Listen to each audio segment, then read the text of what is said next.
Good evening, sir. Good morning, marketers. I'm Janela L. Digala. My topic is all about ethics. First, ethics and law.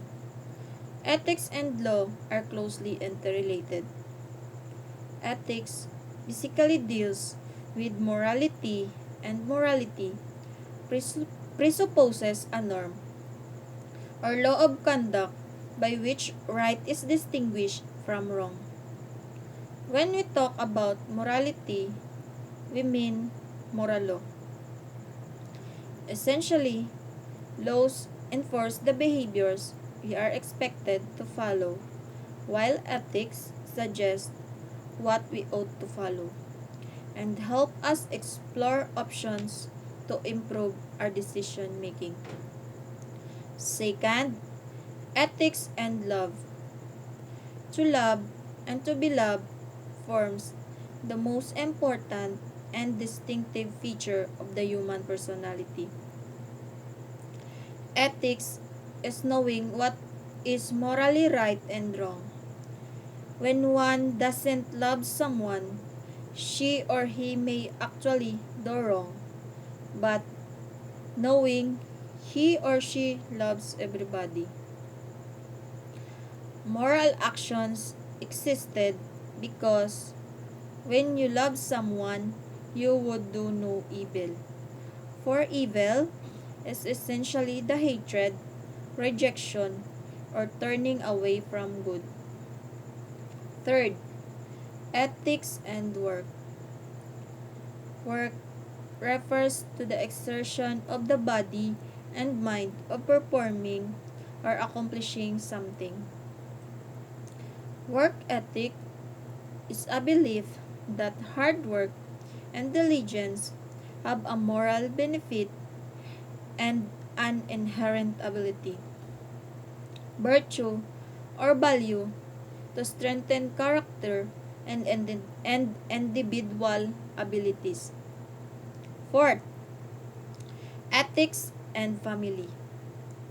If we want to understand the society and social life better, it is important to know the family, the nucleus of civilization. Society rests upon the family. The family is the oldest and the basic of all institution, the primary social group, and the first agency of socialization.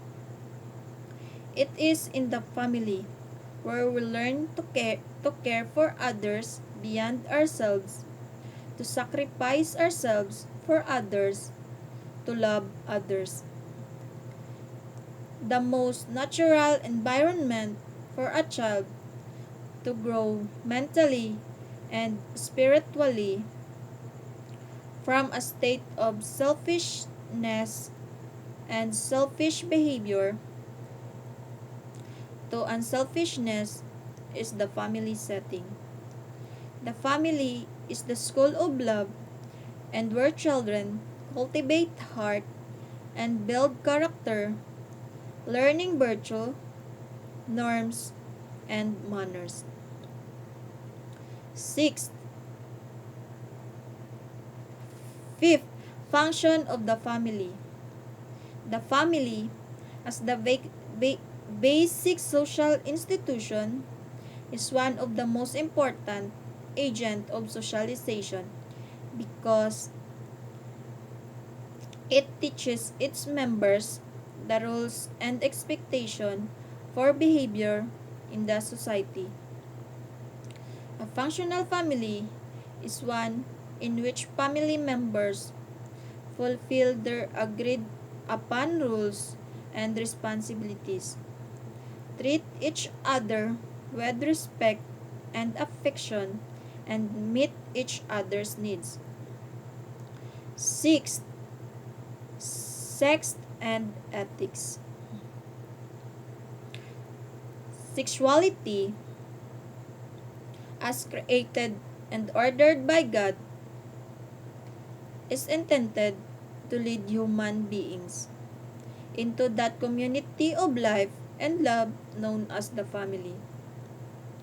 Nor is there any dispute about the central importance of the family to the well-being of individuals and society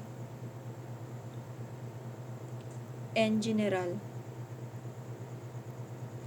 Sexual ethics or sex ethics is the study of ethics in relation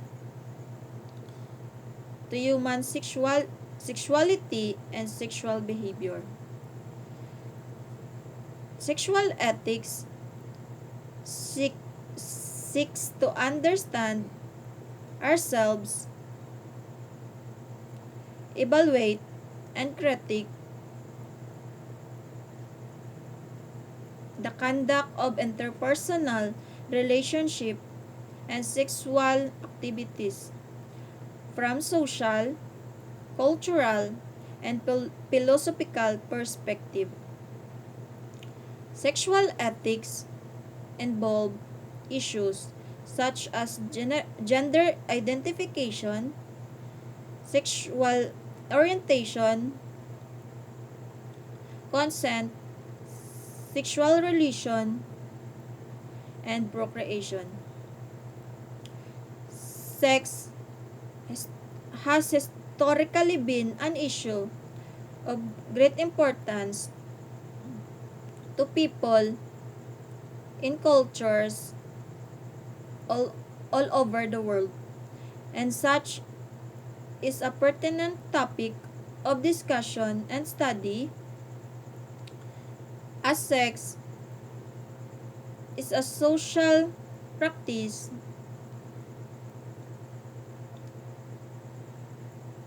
that varies widely